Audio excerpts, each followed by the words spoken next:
Is AMD still in the game, and where is the best place to put your money right now if you want to buy a new computer? Hey guys, my name is Kalapus, and today I'm going to look at all the processors we have today from AMD, and we're going to put them against Intel 13th generation. Just want to say a quick thank you to Gigabyte for sending us these awesome motherboards to check all of these processors, but more on that later. First of all, I want to go over all of the improvements AMD did with the 7000 generation. They're all being manufactured at TSMC newest technology of 5 nanometers. The number of cores and processors are the same as the last generation. That puts AMD in a very big disadvantage, but the clock speed and cache has really increased, and all of the processors have a graphic core inside of them. Beyond the processors, we have a brand new platform. Finally, the AM5 socket is brand new and they moved to LGA. The pins are no longer on the processor, it's on the motherboard, so bye-bye all the crooked pins. From now on, AMD will only work with DDR5 memory when 6000 MHz is the preferred speed for all of the new processors. And I think one of the best advantages that AMD has is their longevity. You can pick up a motherboard now and they're going to support it until 2025, which means you have at least 4 generations of processors, which this is one of the greatest things that AMD has to their advantage. Still, the 7000 generation has its flaws. First of all, the new CPUs does not feel like a new generation, it's more like a refresh with the same amount of cores. One other big disadvantage that AMD has is that they are now forcing us to move to DDR5, which is still considered more expensive than DDR4.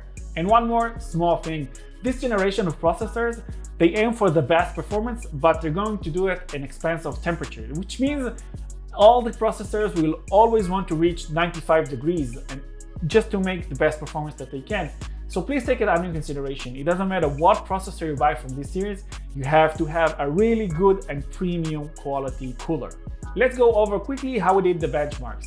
For the AMD side, we have the X670E Aorus Extreme, which is an insane motherboard from Gigabyte. It has 24 phases for the VRM, which is 105 amps. A full PCIe 5 support for all the NVMe connections and for the main PCIe.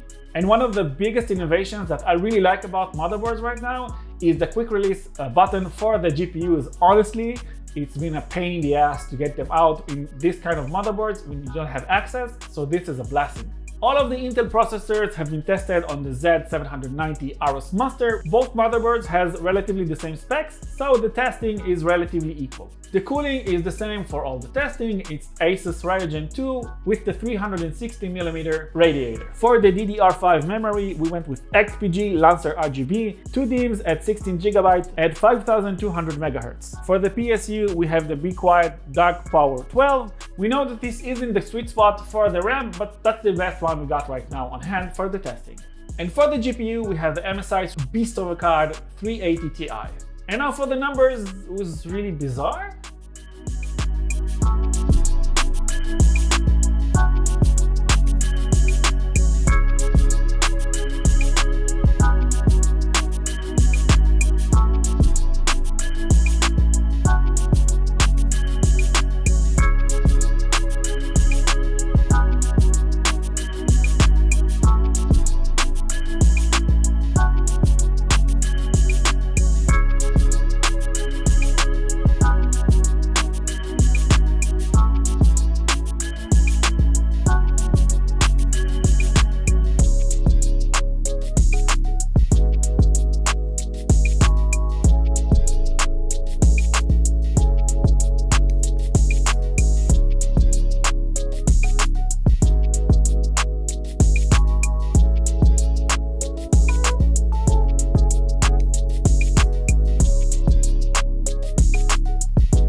As of now, it feels like AMD went for the refresh.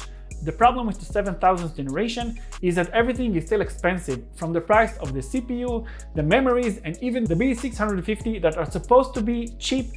They cost a lot of money. And with only one crown on the gaming side, I feel like Intel gives a much better package here with the 13th generation as of now, especially with the impressive results of the i5. So why do I even think that AMD still has a chance? First of all, the price will surely go down, it's only launched.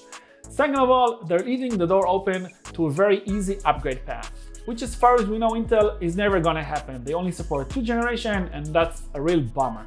So most likely for the next Intel generation, we're going to need a new motherboard. So if you're the kind of people that are willing to buy the 7700 or the 7600X with a B650 motherboard, and you're planning to upgrade between 2 or 3 years to a more advanced CPU, maybe AMD could be a more safe gamble. And for everyone else, I'll just go with the blue competition. So hope you like this kind of content. I was Kalapus, like I said in the beginning, I think. Hope you have a great day and you learned something from it. Don't forget to leave a like, subscribe, comment. We really want this to be a community channel, and we read everything and we reply as much as we can if you have any ideas for us, if you have any criticism, whatever. So leave it all down in the comments and have a good one.